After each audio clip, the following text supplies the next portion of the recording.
Les événements présentés dans cette émission sont basés sur des faits réels. Seuls les noms, les dates et certains détails ont été changés. Cette émission s'adresse à un public averti.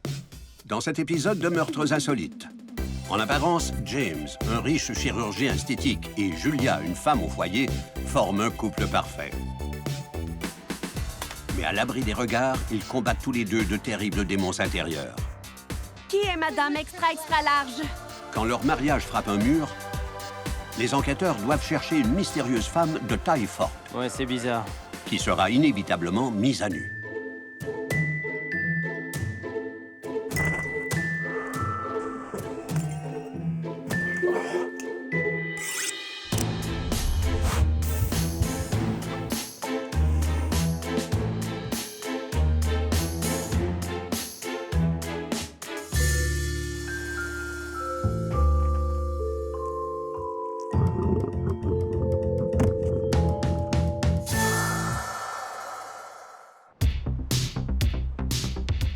Seattle, Washington.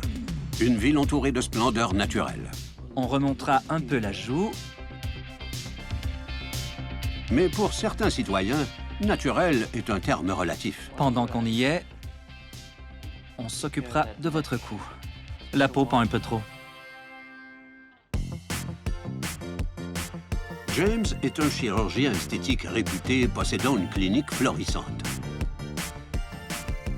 Edwin, peux-tu venir ici 2 minutes?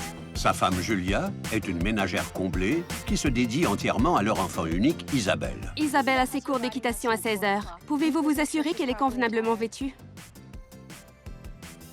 James est le pourvoyeur et Julia s'occupe de la maison. On est en 1984, ce n'est pas si inhabituel. En apparence, ils semblent jouer chacun leur rôle à la perfection. Mais les apparences sont parfois trompeuses.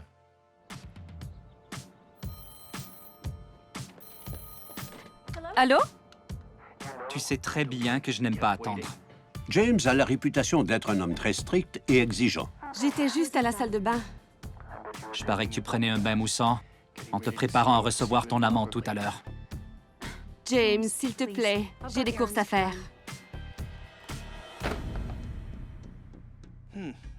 Vous savez, on dirait bien que le docteur James n'est pas seulement exigeant, mais qu'il est aussi contrôlant et un brin paranoïaque. Peut-être est-ce une déformation professionnelle, qui sait? Peut-être que je deviendrais moi aussi paranoïaque si je devais m'occuper de clients riches et potentiellement litigieux. Ou peut-être qu'il n'est pas paranoïaque et que Julia a véritablement une liaison. Pourrait-on la blâmer? Mais James n'a pas toujours été aussi discipliné. Julia, quant à elle, était une bohème qui rêvait de devenir peintre. Mais elle souffrait d'intenses sautes d'humeur qu'elle gérait elle-même en se prescrivant des sédatifs et des amphétamines.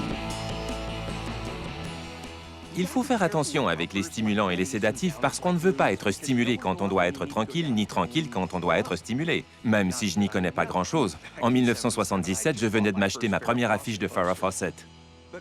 Mais revenons à Julia et James. Le problème avec les toxicomanes, même avec ceux qui restent fonctionnels, c'est qu'ils ont besoin de leur dose pour passer au travers de la journée. Leur équilibre est très précaire. Bonjour. Mon nom est Gail et je suis toxicomane. Bonjour, Gail. Julia et James font connaissance dans une rencontre des narcotiques anonymes. Même si le règlement leur interdit de fréquenter d'autres membres de l'association, James et Julia n'ont pu résister l'un à l'autre. Tandis qu'ils essayaient de se défaire de leur dépendance, leur relation a pris une tournure inattendue. Un bébé? Je t'aime.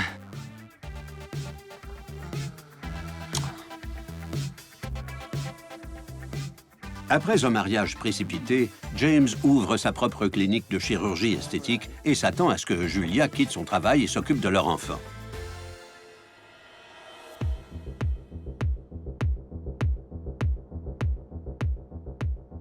Mais quelques années plus tard, leur mariage parfait le devient de moins en moins.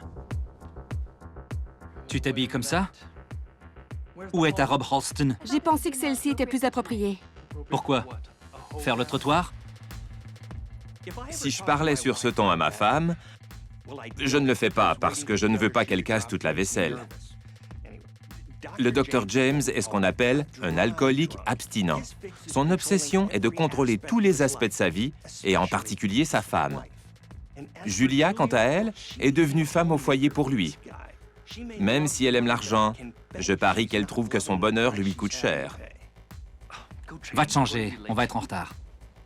Non. J'aime ma robe. Et tu peux bien aller au diable. Je ne me changerai pas. Prêtes les filles?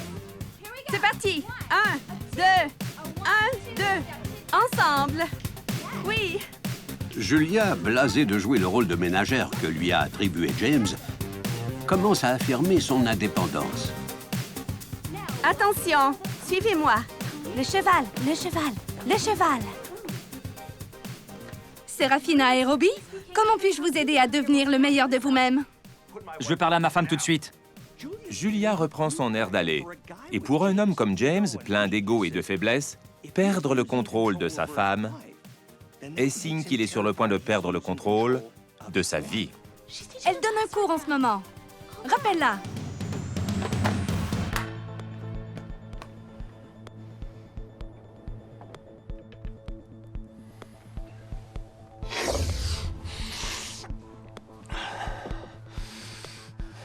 C'est qui l'homme? C'est toi, l'homme. Qui est l'homme? C'est toi, l'homme. Quand quelqu'un comme James, avec ses mécanismes de défense ou son manque de mécanisme, prend peur, il ne part pas en courant, il perd les pédales. Eh bien, si ce n'est pas ma petite Jane Fonda qui revient d'une longue journée à sauter sur place. James, change de disque. Garde ton petit jeu pour quelqu'un que ça impressionnera. Tu oublies qui paye pour tout ça? James, arrête! Ou quoi? Tu vas me quitter? Tu me l'as déjà dit. Tu ne survivrais pas une minute sans mon argent. Et tu ne garderais pas Isabelle. Elle mérite mieux qu'une mère qui la néglige. Tu sors les menaces? Attention, moi aussi je peux te traîner dans la boue.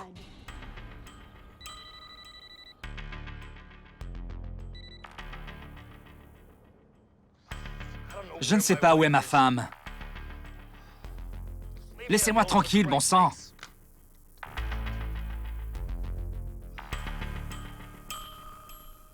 Le chirurgien réputé et sa magnifique femme forment un beau couple. Mais à voir l'état de leur chambre après leur dispute, on comprend que la réalité est plus complexe. Il est possible que Julia soit sortie prendre l'air, ou qu'elle ait décidé de partir pour de bon. Quand Julia rate ses cours cet après-midi-là, Séraphina, sa patronne, s'inquiète et décide d'aller voir la police. Ça ne lui ressemble pas. Son mari détestait le fait qu'elle travaille. Il était enragé. Vous devriez entendre comment il lui parle. D'accord, que voulez-vous que je fasse? Trouvez Julia. Si je le pouvais, je le ferais. Mais il y a des procédures à suivre. James était peut-être contrôlant et violent verbalement, mais même si c'est répugnant, ce n'est pas assez pour ouvrir une enquête. Pas encore. Une personne ne devient officiellement disparue qu'après un délai de 48 heures. Et les policiers ne font enquête que s'ils jugent que la disparition est suspecte. Quelques jours plus tard, les enquêteurs reçoivent un appel d'un préposé de station-service. Je ne faisais que sortir les poubelles, honnêtement.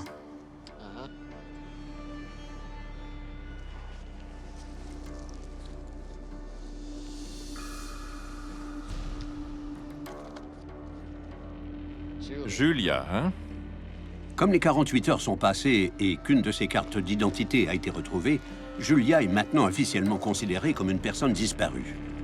Dans le même sac que la carte, les enquêteurs trouvent de la corde, un coupe-ongle taché de ce qui semble être du sang, ainsi qu'un assortiment de vêtements pour femmes, tous de taille extra large. Ouais, c'est bizarre. C'est toute une pièce de femme. Julia est un petit format. J'oublierais la possibilité que ce soit à elle. Mais la personne à qui appartenaient ces sous-vêtements pourrait détenir de l'information sur sa disparition ou sur ses allées et venues. Le coupe-ongle devra être testé parce que si le sang est celui de Julia, ça pourrait prouver qu'elle a été emportée contre son gré. Mais avant que les policiers ne partent à la recherche de cette femme gargantuesque avec des goûts extravagants, Ils doivent chercher Julia plus près de chez elle. La première personne à qui ils doivent parler est son mari. Les enquêteurs veulent savoir pourquoi James n'a pas signalé la disparition de sa femme. Ce n'est pas la première fois qu'elle fait ça. La dernière fois, elle a abandonné sa voiture derrière un club vidéo. Comment expliquez-vous qu'on ait retrouvé sa carte d'identité avec une pile de vêtements qui, si je puis dire, ont dû appartenir à quelqu'un ayant des proportions plus généreuses? Je n'en ai aucune idée. D'accord. On s'est disputé. J'ai trouvé des condoms utilisés derrière le lit. Alors je l'ai confrontée. J'imagine qu'elle est partie avec son nouvel amant.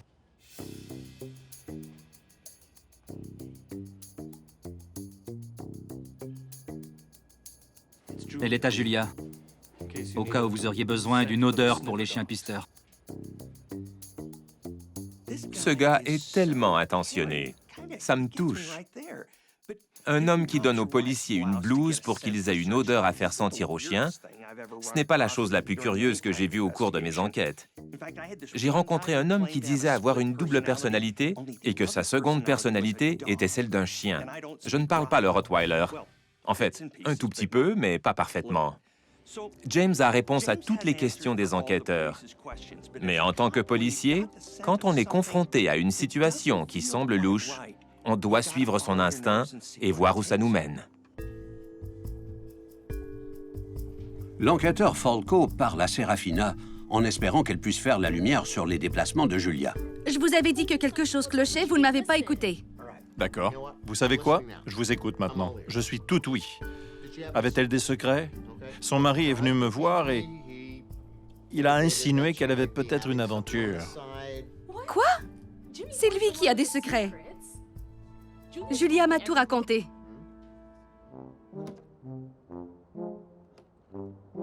Serafina dit aux enquêteurs que Julia soupçonnait son mari d'avoir une liaison.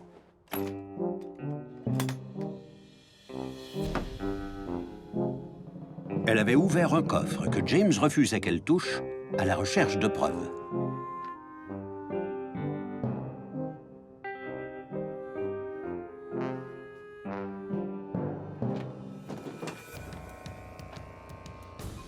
Ne touche pas à ça! Qui est Madame Extra Extra Large? Ce n'est pas du extra large. Peu importe. C'est bas de gamme. D'accord, des sous-vêtements de grosses femmes, c'est récurrent. Mais pourquoi James a-t-il des sous-vêtements de femmes dans un coffre sous verrou, dans sa chambre? C'est un mystère.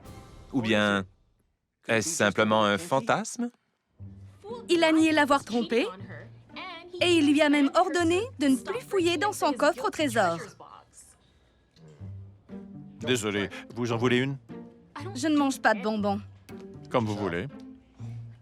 Bon, alors, savez-vous autre chose sur les raisons qui auraient poussé Julia à quitter son mari? Oui, Serafina révèle que Julia planifiait son départ depuis un certain temps, économisant de l'argent et cherchant un appartement pour elle et sa fille. elle allait le quitter pour de bon, même si elle était terrorisée. Parce que si James s'en était rendu compte, mon Dieu! Tu dois me dire où tu disparais toutes les nuits. Moi? Oui! Julia avait avoué à Serafina qu'elle et James se disputaient et qu'ils devenaient de plus en plus violents et paranoïaques. Est-ce que ton nouvel amant t'achète de nouveaux vêtements? Réponds! Serafina dit aux policiers que Julia ne pouvait plus endurer d'être constamment menacée d'abus et de violence. Je te le jure, je n'ai pas d'amant! Ça doit faire mal. Ça ressemblait à de la vraie soie. Julia maintient qu'elle n'a pas d'amant, mais James ne la croit pas. Ce pourrait être une manière classique de détourner l'attention. Quand on a une aventure, on accuse l'autre pour dissiper ses suspicions. Ces vêtements de grosse femme soulèvent des questions. Est-ce possible que James ait eu une maîtresse et qu'ils aient voulu se débarrasser de Julia? Tant qu'ils n'auront pas retrouvé Julia, ça ne restera qu'une théorie. Mais les enquêteurs font une percée. Ils reçoivent un appel signalant la découverte d'un corps derrière une arcade, correspondant à la description de Julia. Le corps est officiellement identifié Il s'agit bien de Julia. D'après son état de décomposition, je dirais que Julia est décédée depuis plusieurs jours. Ça correspond environ au moment où son mari a prétendu qu'elle s'était enfuie avec un autre homme. Maintenant qu'ils ont trouvé le corps de Julia, ils doivent comprendre comment il s'est rendu là. En 1984, à mes débuts au FBI, les sciences médico-légales étaient beaucoup moins avancées. Mais les mêmes règles s'appliquaient. Pour résoudre un meurtre, il faut commencer par ce que le corps révèle.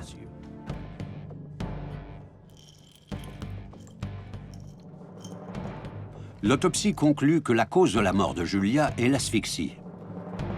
Les fibres rouges sur son corps étaient du satin. Et la serviette dans laquelle elle était enveloppée était d'une marque turque très rare et très luxueuse.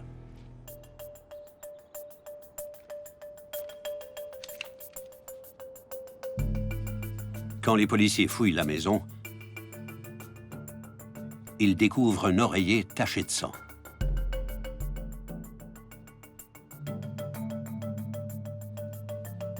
Sous le lit, ils trouvent une serviette identique à celle dans laquelle le corps de Julia était enveloppé.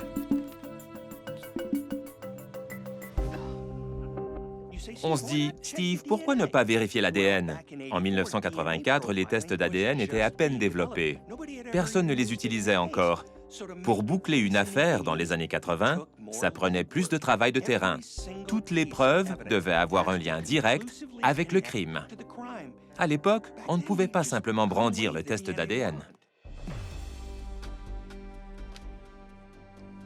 Merci. Quand les fibres de l'oreiller sont testées, elles s'avèrent identiques à celles trouvées sur le corps de Julia. Et le sang sur l'oreiller est du même type sanguin que celui de Julia. C'est suffisant pour que les policiers puissent faire venir James en interrogatoire. Mais il est introuvable. Les policiers fouillent ses registres bancaires et découvrent que James a retiré d'importantes sommes d'argent. Ils ont peur qu'il tente de fuir le pays. Les policiers réussissent à retrouver James chez son agent de voyage. Que diriez-vous de vous déshabiller? Hors de question. Je connais mes droits. En fait, James, c'est faux. Il n'est pas rare que les policiers demandent à certains suspects de se déshabiller. Dans ce cas-ci, ils pourraient photographier des blessures, des tatouages ou des cicatrices qui pourraient faire avancer leur enquête. Si James cache des coupures, des contusions ou des marques, elles pourraient avoir un lien avec le meurtre de Julia. Les policiers remarquent des blessures récentes sur le torse de James. Et un autre petit indice.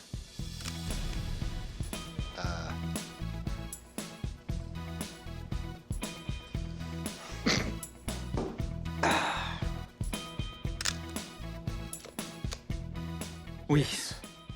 Je suis la femme taille forte. Oui, t'es assez fort, James. J'avoue que je ne l'avais pas vu venir. Donc, la lingerie à la station-service et le coffre secret appartenaient à James. Je me pose une question. Où a-t-il pris celui en dentelle? Il était joli, pas sur lui.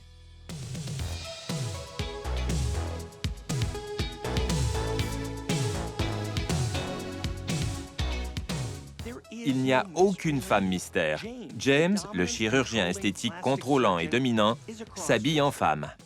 Il ne fait pas un très beau travesti. L'idée de se vêtir en femme est une manière pour certains hommes d'explorer leur côté féminin et d'évacuer leur stress.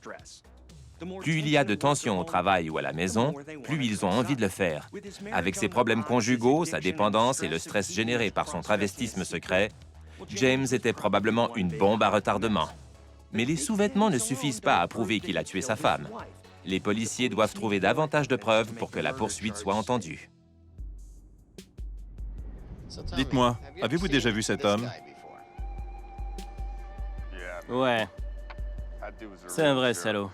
Apparemment, le jour où le corps de Julia a été retrouvé, James se serait arrêté à la station-service pour faire nettoyer sa voiture.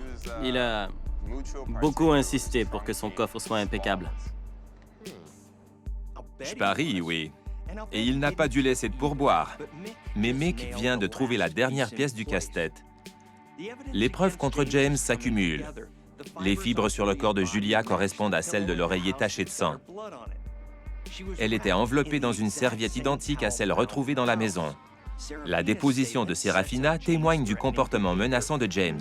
Aimé qu'a vu James à la station-service avec sa voiture le jour de la disparition de Julia.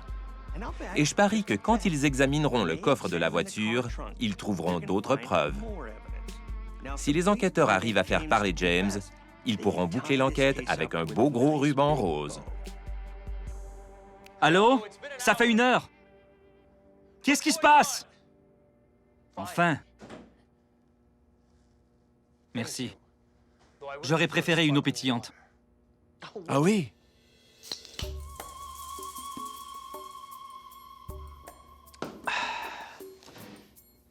James, il est temps d'arrêter de pleurnicher et d'écouter pour une fois. L'enquêteur Falco étale toutes les preuves qui relient James à la mort de Julia. On a fouillé le coffre. Il y a des cheveux et du sang de Julia partout. On te tient à la gorge. Quelque chose à dire? D'accord. Oui. Je l'ai fait. Mais c'était de la légitime défense. Comment a-t-il pu inventer ça? Je parie que James écoute des émissions d'enquête quand il ne fait pas de liposuction ou de lifting. Il doit aimer Cagney et Lacey. Non, non. 2 flics à Miami. Cette émission était géniale. Et la lingerie? Et les perruques? Julia, Dis-le-moi, James. laisse-moi tranquille. James admet que Julia et lui se sont disputés comme toujours. Mais ensuite, elle a disjoncté. Je sais ce que tu es. Ne le nie pas. Comment as-tu pu? Et si les gens le découvrent, on sera la risée de tout le monde. Julia, je t'en supplie. La réaction de Julia à la révélation de James n'est pas inhabituelle. Nous sommes au début des années 80, après tout, et les gens étaient un peu moins ouverts envers les hommes qui s'habillaient en femmes. La honte à l'idée d'être découvert et d'être rejeté par sa femme a dû être trop lourde à porter pour un homme obsédé par le contrôle. Je ne te laisserai pas ruiner ma vie. Pour sauver sa vie, James prétend avoir agi sous le coup de l'instinct.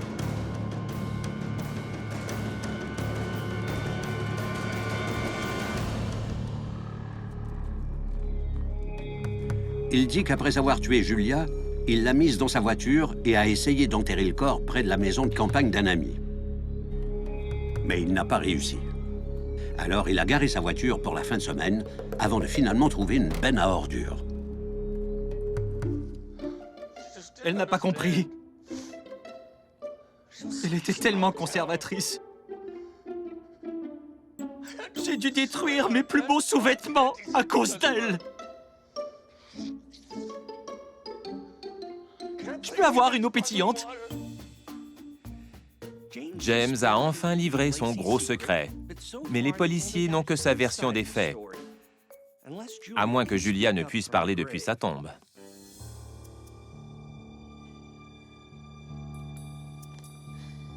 Bonjour, monsieur l'enquêteur. Mais une preuve venue d'une source inattendue risque de le faire à sa place. Où avez-vous trouvé ça? Ça vient de Julia. Julia a envoyé une lettre à sa patronne la veille de sa mort. Il semblerait que Julia prévoyait utiliser les preuves de travestissement de James pour le faire chanter. Apparemment, elle savait depuis longtemps qu'il s'habillait en femme. Elle l'a menacé de tout révéler s'il lui refusait le divorce, de lui donner une pension alimentaire et la garde complète de leur enfant. Le chantage est un bon mobile de meurtre. Sa réputation professionnelle était en jeu. Il avait peur de tout perdre. Sa carrière, son argent, la vie qu'il s'était construite. Comme il était contrôlant, violent et honteux de son fantasme, Julia jouait avec le feu. Grâce à la lettre, les policiers réussissent à comprendre ce qui a dû se passer ce soir-là. Ne l'ouvre pas! Julia!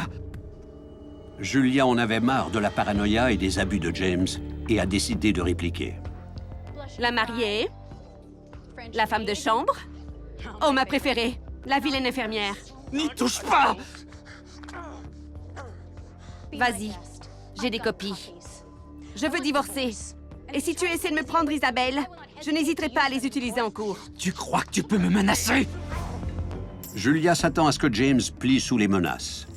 Mais au lieu de ça, il l'agresse. Je ne perds jamais. Ne l'oublie pas.